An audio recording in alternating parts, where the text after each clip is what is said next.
नमस्कार, बहुत स्वागत आप सभी का। आप देख रहे हैं आपकी बात छत्तीसगढ़। मैं हूं अभिलाष मिश्रा। वक्फ बिल पर संशोधन को लेकर मुस्लिम समाज ने दिल्ली में विरोध जताया, तो दूसरी तरफ छत्तीसगढ़ वक्फ बोर्ड की 500 करोड़ की जमीन फर्जी तरीके से बेचने का मामला सामने आया है। इसे लेकर सियासी हंगामा भी शुरू हो गया है और अब सीधे तौर पर यह कहा जा रहा है कि जिन लोगों ने यह जमीन बेची उन पर भी कार्रवाई और जिन्होंने खरीदी उन पर भी एफआईआर हो जाए। 500 करोड़ की जमीन है छत्तीसगढ़ में वक्फ बोर्ड की, जिसे फर्जी तरीके से बेचने के आरोप लगे हैं।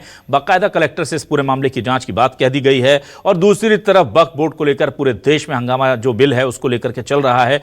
अब कहीं ना कहीं पूरा यह मामला इंटरकनेक्ट होता नजर आ रहा है। इसी मुद्दे पर आज शुरू करते हैं आपकी बात।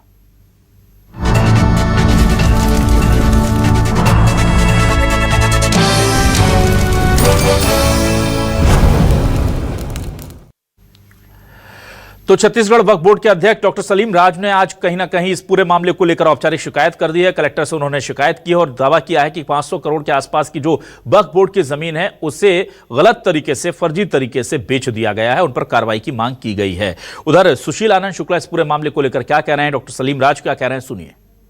छत्तीसगढ़ राज्य वक्फ बोर्ड की जो संपत्ति थी उसको अवैध तरीके से भूमाफिया और समाज के ठेकेदार के द्वारा बेचा गया। बेचे जाने के बाद जब हमें वास्तविकता पता चली कि प्रॉपर्टी के मालिक जो था उसको जानकारी ही नहीं है, बेचने वाला भी अज्ञात, जो रजिस्ट्री किया जब उसका एड्रेस ढूंढा जा रहा तो वो एड्रेस में आदमी ही नहीं है। ऐसा करोड़ों की फर्जीवाड़ा वक्फ की ज़मीन पर किया गया है। तो समस्त कलेक्टरों को पत्र जारी कर दिया गया है और समस्त एसपी को कि इसके ऊपर एफआईआर दर्ज किया जाए और प्रॉपर्टी को रास्ता। सलीम राज आधा अधूरा बयान करने के बजाय स्पष्ट तौर पर यह भी बताएं कि जो वक्फ बोर्ड की ज़मीनें हैं जिसमें वो तथाकथित रूप से कब्जे की बात कर रहे हैं वो कब हुई थी।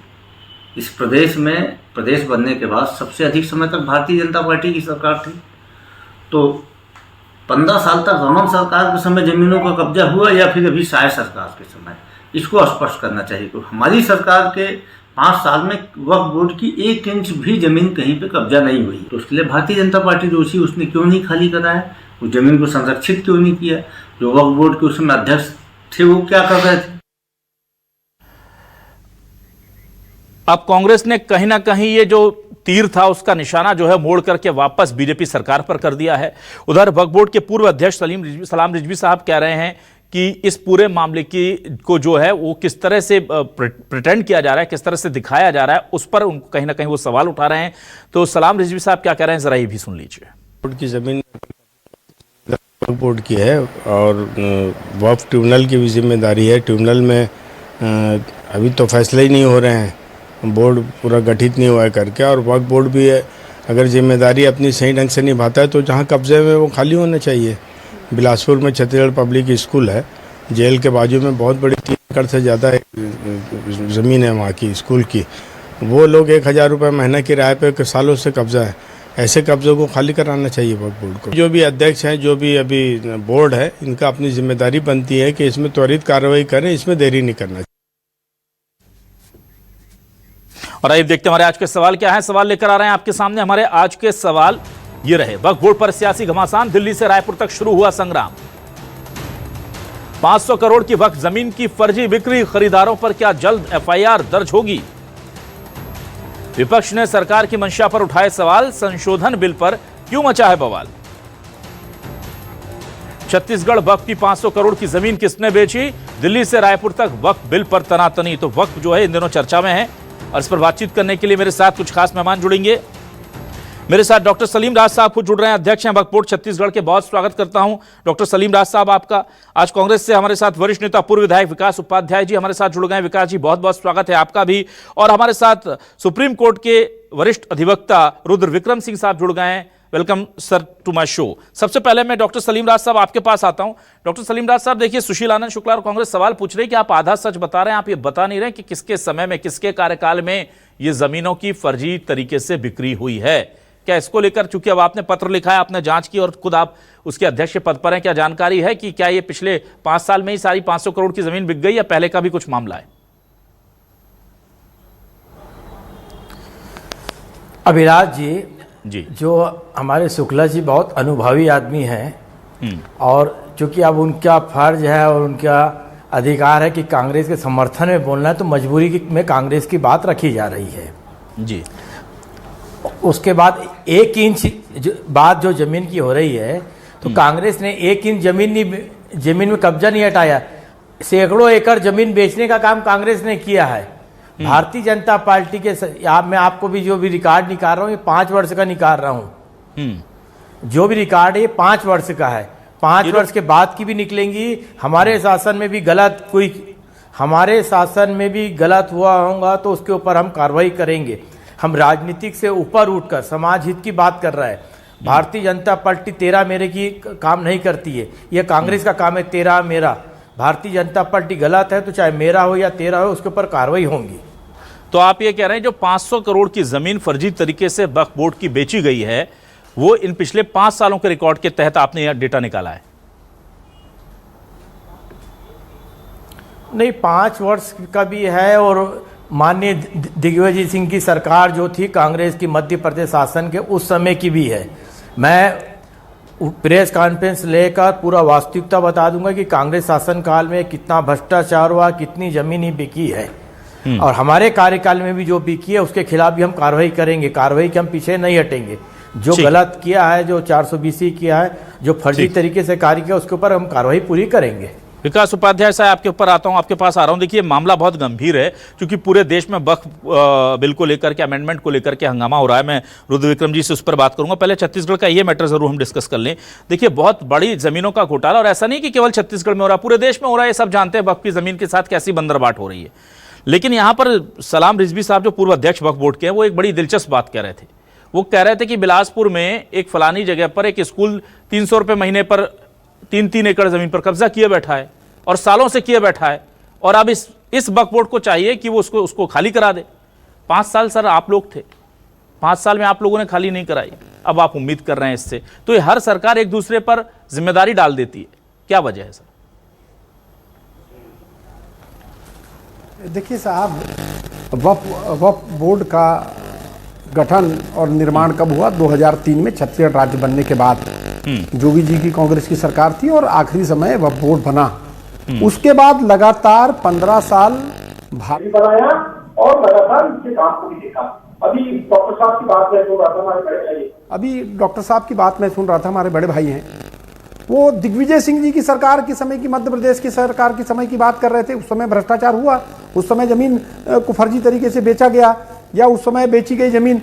तो 15 साल तो आपको अवसर मिला था साहब, आपने तो कुछ भी नहीं किया। आपने कितने लोगों के ऊपर में उन 15 साल में कितने लोगों के ऊपर में आपने FIR कराया, और कितनी वक्फ बोर्ड की जमीन का कब्जा आपने लिया, इसको तो बता दीजिए जी। वक्फ बोर्ड की जमीन या तो किसी व्यक्ति विशेष आदमी ने वक्फ बोर्ड को दिया है, जिसकी अपनी संपत्ति है, उसने अपने समाज के लिए दिया, कोई तालीम के लिए दिया। वक्फ बोर्ड के लिए पहले सार्वजनिक जमीन भी दी जाती थी, कहीं नलकूप के लिए, कहीं कुआं खनन के लिए, उसका उपयोग सभी जाति धर्म के लोग करते थे। लेकिन मैं इसमें इस बात को कहना चाहता हूं कि 15 साल आपको अवसर मिला, 15 साल आपने क्या किया, और 5 साल अभी कांग्रेस की सरकार, 5 साल की कांग्रेस की सरकार ने ऐसा कोई काम नहीं किया। लेकिन भारतीय जनता पार्टी कुल मिलाकर मोल्ड कांग्रेस की तरफ क्यों करना चाहती है? आपको तो हमारे से ज्यादा तीन दफा का अवसर मिला, फिर से आपको अच्छा। अब आप सलीम राज जी आज बता दीजिए कि आप कितनी जो वक्फ बोर्ड की जमीन कब्जेधारी हैं, उनको कितने दिन में आप खाली कराएंगे, उसका अल्टीमेटम दे दीजिए, उसके बारे में बता दीजिए। जो बेची गई जमीन, जिनके ऊपर FIR करने की बात कर रहे हैं, क्या FIR करके उनकी जमीन वापिस आप वक्फ बोर्ड को दिलाएंगे? ये तमाम चीजों को आपको बताना चाहिए, लेकिन आपकी चीजें स्पष्ट नहीं है। आप सिर्फ और सिर्फ भारतीय जनता पार्टी को खुश करने, अपने आला नेताओं को खुश करने के लिए कांग्रेस पार्टी को बदनाम कर रहे हैं। ठीक है विकास जी, मैं जल्दी से रुद्र विक्रम सिंह साहब के पास आता हूं, और अब लार्जर जो कैनवस है इस पूरे मामले का वो हम देखते हैं।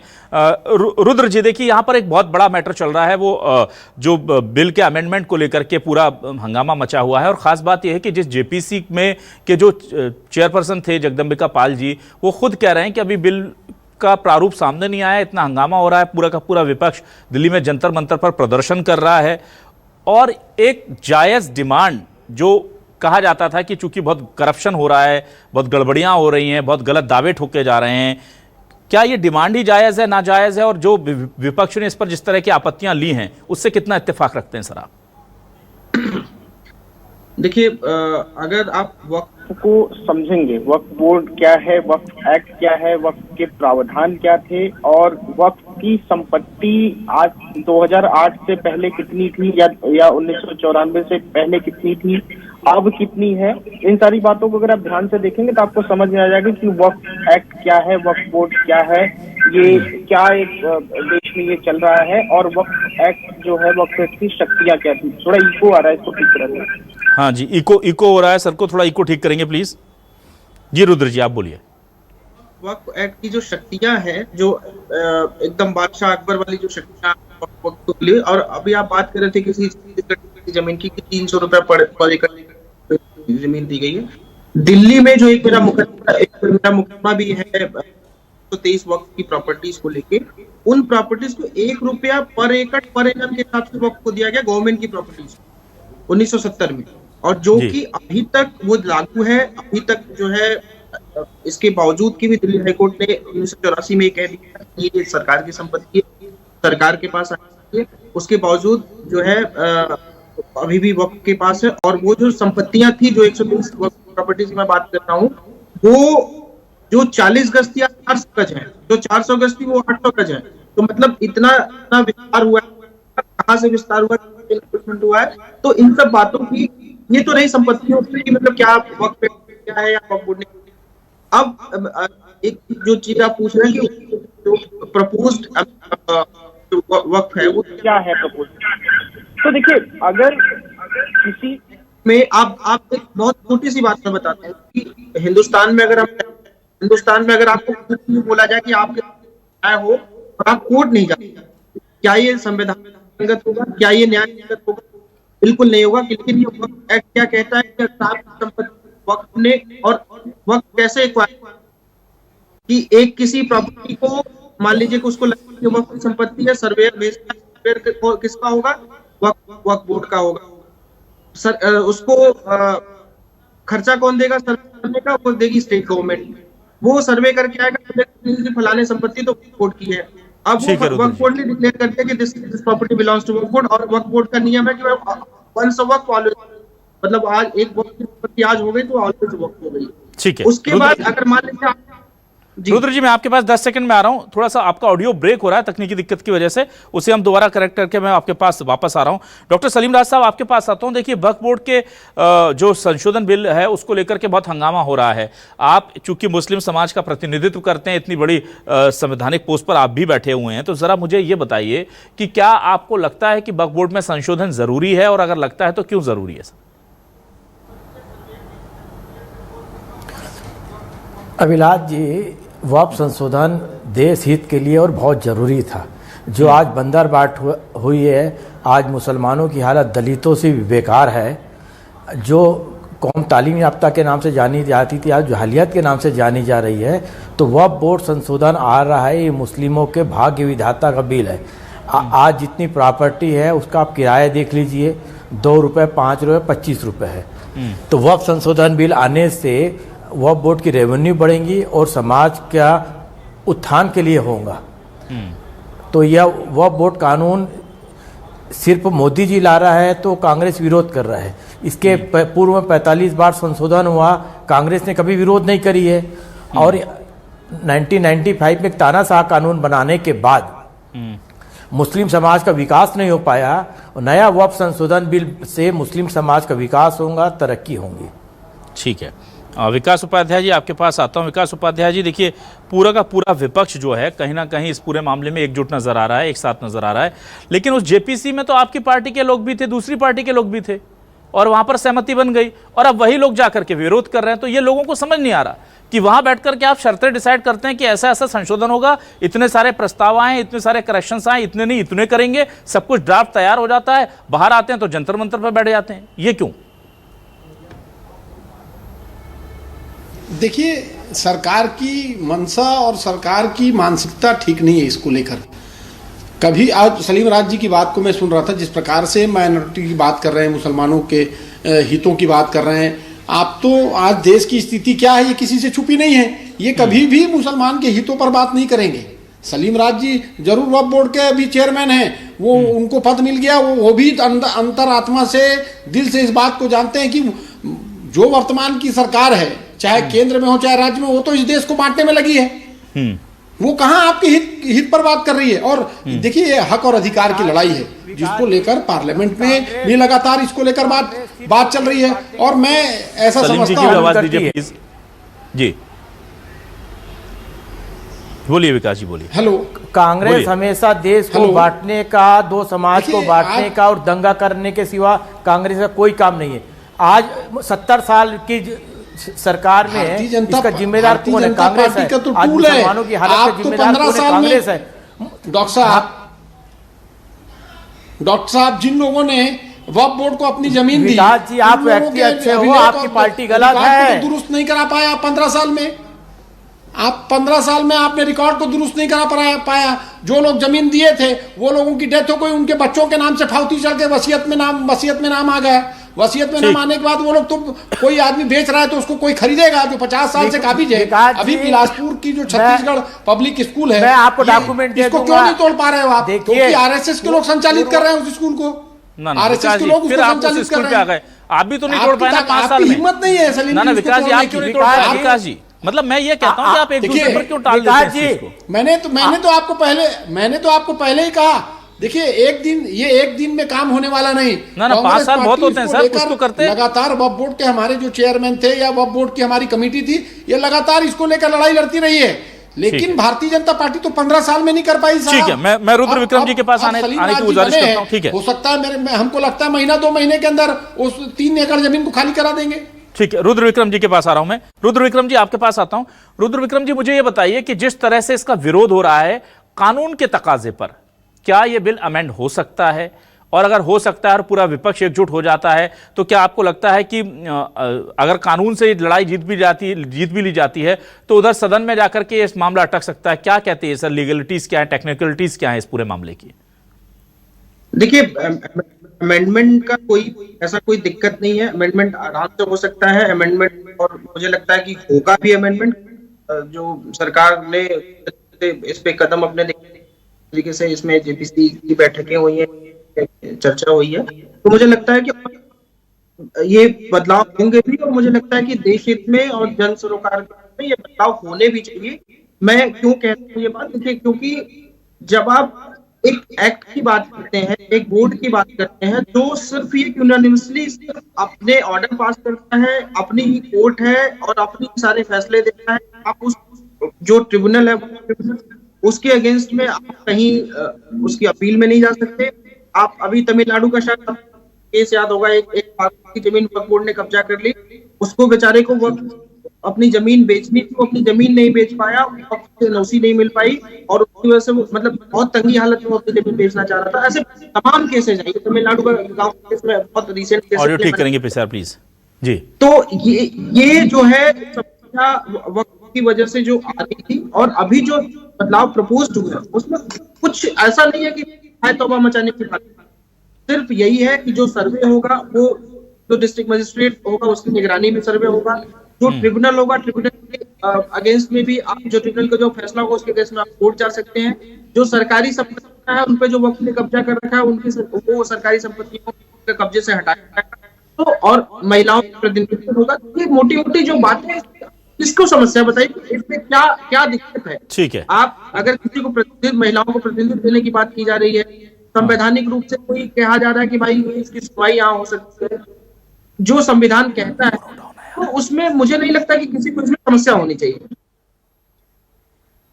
पूछता हूं, क्योंकि 2 चीजें हैं वक्फ को लेकर।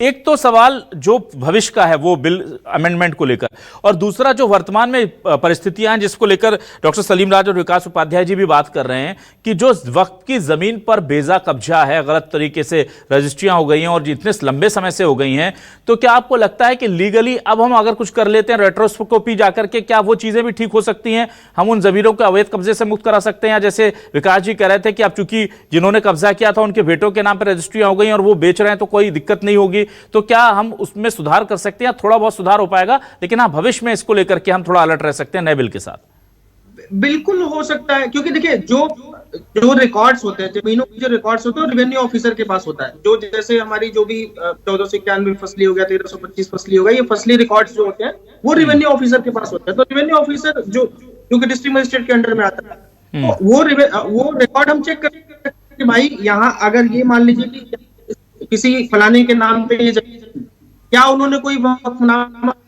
वक्फ बोर्ड को समर्पित किया या नहीं दिया या जबरदस्ती कर दिया, तो ये सारी चीजें आप देख सकते हैं, सारी चीजें सारे जो रिकॉर्ड्स को देख के किया सकते हो। शायद मुझे लगता है कि यही जो लोग विरोध कर रहे हैं वो इसी वजह से विरोध कर रहे हैं। जमीनें वक्त कैसे आई, कौन से वक्फनामा से आई, कैसे आई, या किसके नाम पे पहले थी, या कितनी गवर्नमेंट संपत्तियां जिसपे कब्जा करके बैठे, क्योंकि सीधा प्रावधान नहीं हो जाएगा गवर्नमेंट संपत्ति कौन से छुड़ा लिया जाएगा। तो ये सारी चीजें खुल के सामने जाएंगी। तो मुझे लगता है कि शायद यही सबसे बड़ी वजह है जो लोग इस अमेंडमेंट एक्ट का विरोध कर रहे हैं।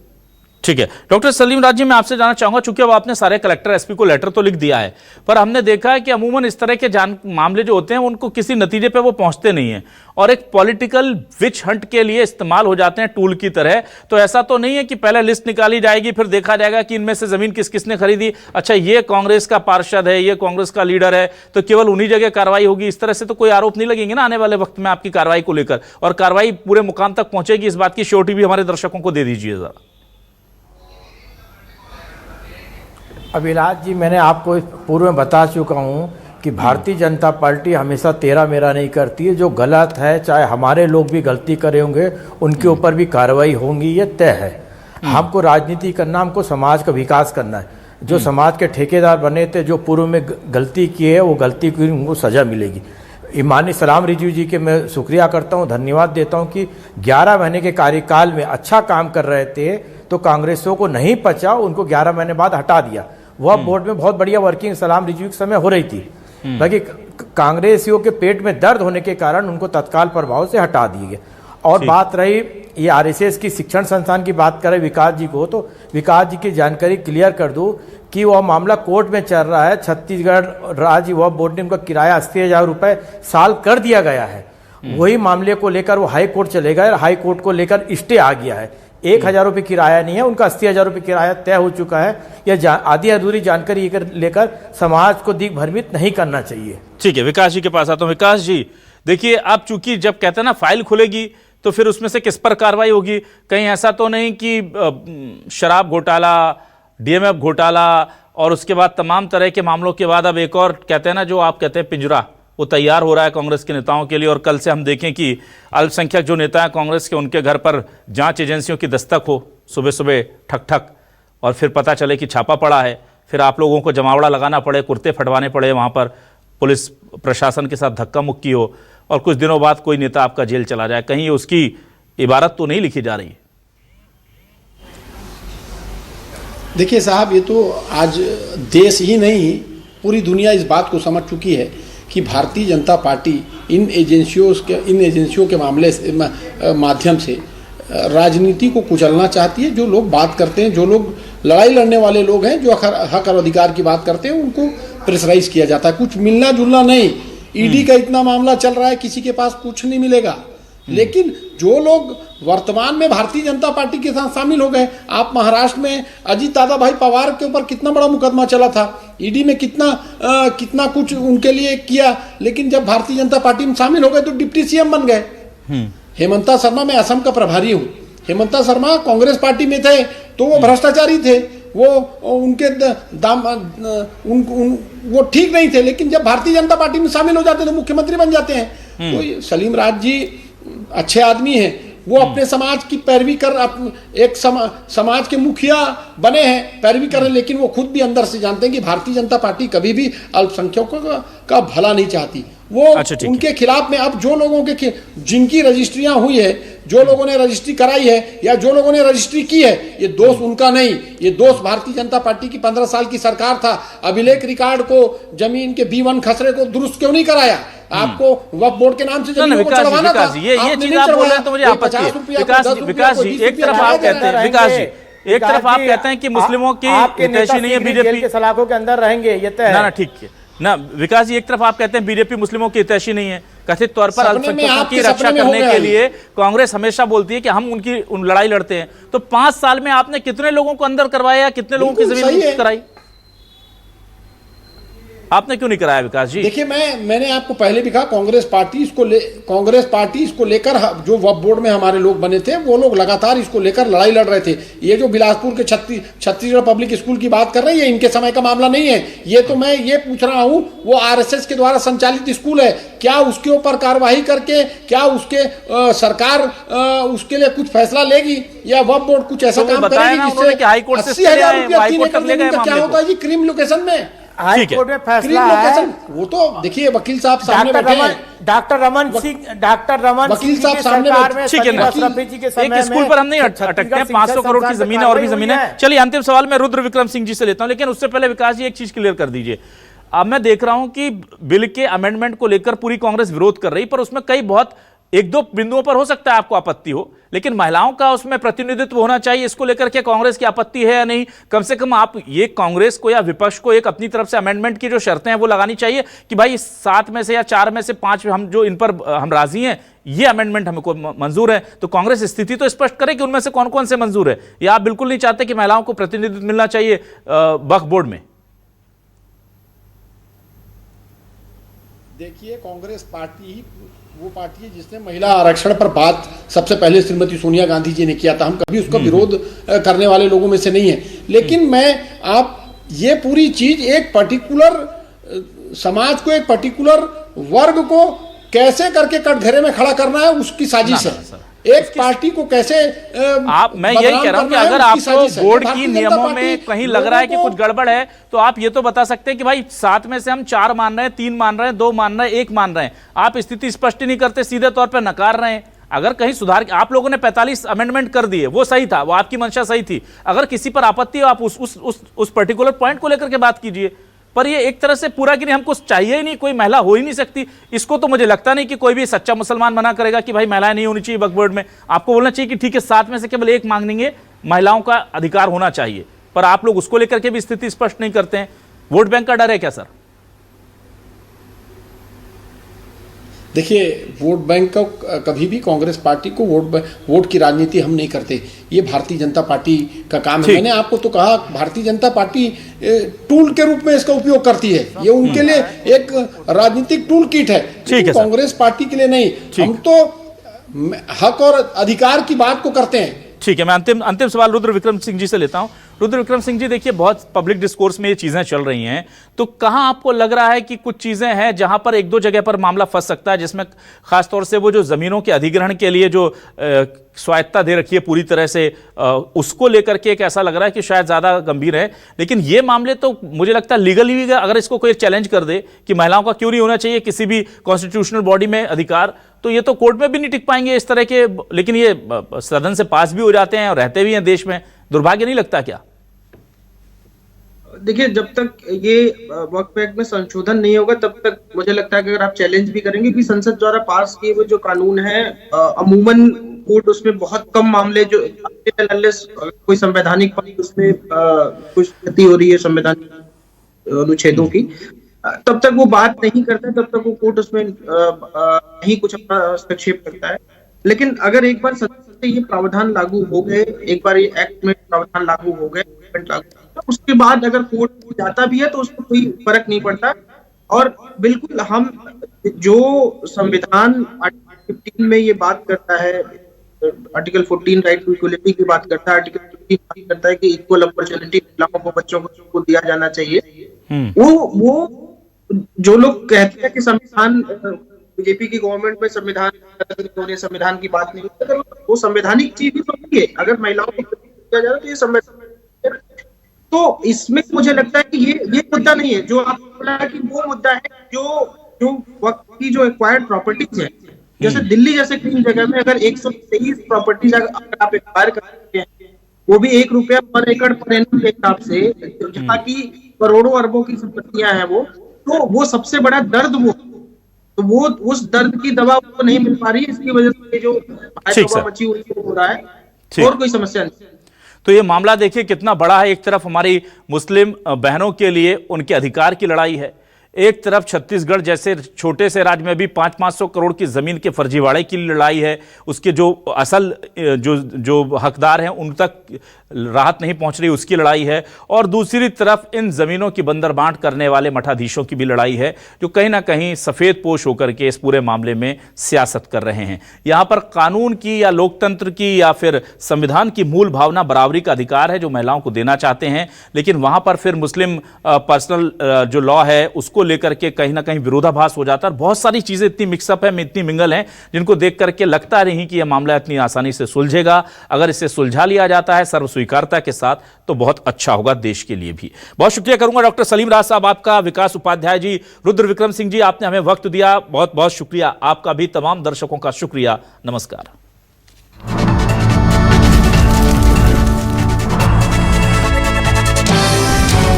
We'll be right back.